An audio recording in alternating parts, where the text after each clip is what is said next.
Hello everyone and welcome to a new video. In today's video we are going to talk about Ant-Man and the Wasp Quantumania, the new MCU movie, the start of Phase 5, and this is going to be my review of the movie. But before we get started, click that subscribe button and turn the notifications on to get notified when these videos come out. Now let's get started. So Ant-Man and the Wasp Quantumania, final movie in the Ant-Man trilogy and the first movie in Marvel Studios Phase 5. Is it a good start? Well, I'm happy enough with it. Basically, I'm gonna start talking about the good things that I like, then later I'm gonna go to the bad things. So what I liked about this movie? I liked the world building. It is great. The quantum realm is really expanded in this movie, and I really like this world of quantum realm, this species, and I get it why some people say that it reminds them of Star Wars. So yeah, it is a great world building, and also with Kang. Kang was a great villain, the best villain in the Ant-Man trilogy, and I like Jonathan Majors' performance. And he as a villain, he's menacing, he's serious, there is no goofiness around it like MODOK was in this movie. And for the start of Kang, I really like him, and I'm excited to see more of him in the MCU's future. Next thing that I liked is the chemistry between Ant-Man and Cassie. I thought that the character of Cassie will just be another character that needs to turn into a superhero, but in this movie they kinda have some kind of a reason, and I like their chemistry, and it didn't fail me. I like the character of Cassie.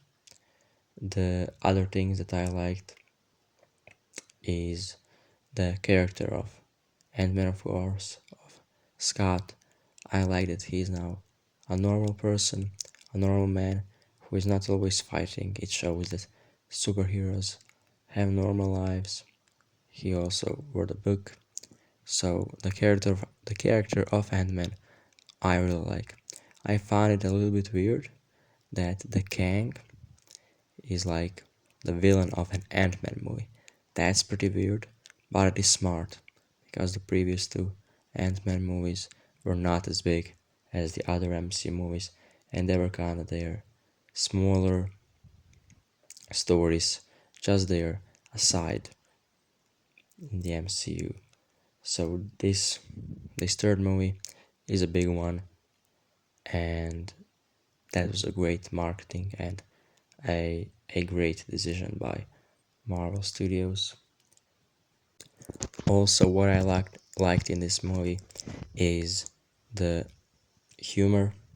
I think it was perfectly balanced in this movie because we all know how MCU humor works. There is always a joke, and in this film, I don't think it was like that.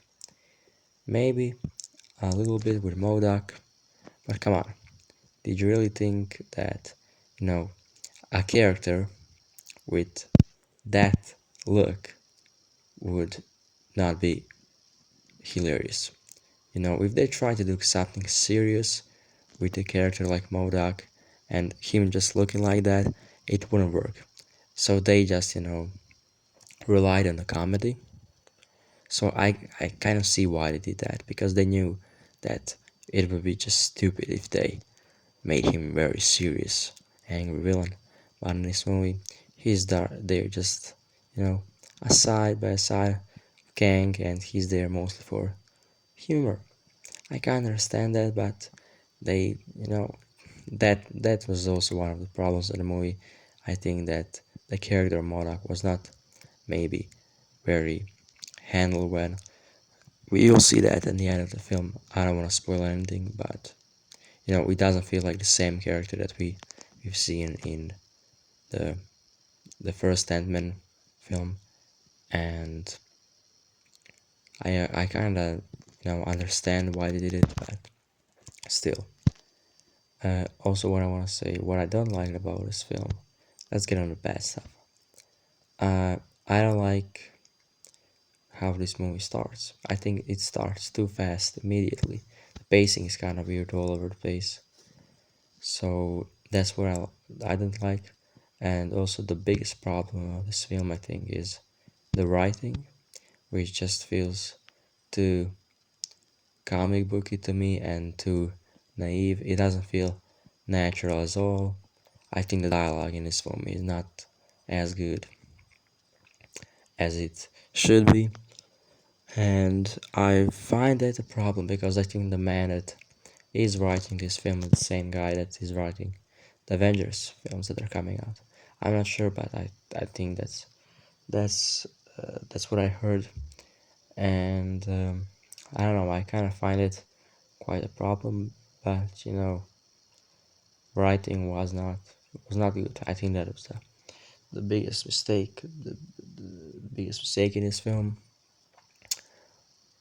Also, what I didn't like is how Hank in this film does not feel that important. I don't know. Was it just to me or to anyone else? I don't know, but he's just there, by his side, and also the Wasp. She's just there, exists.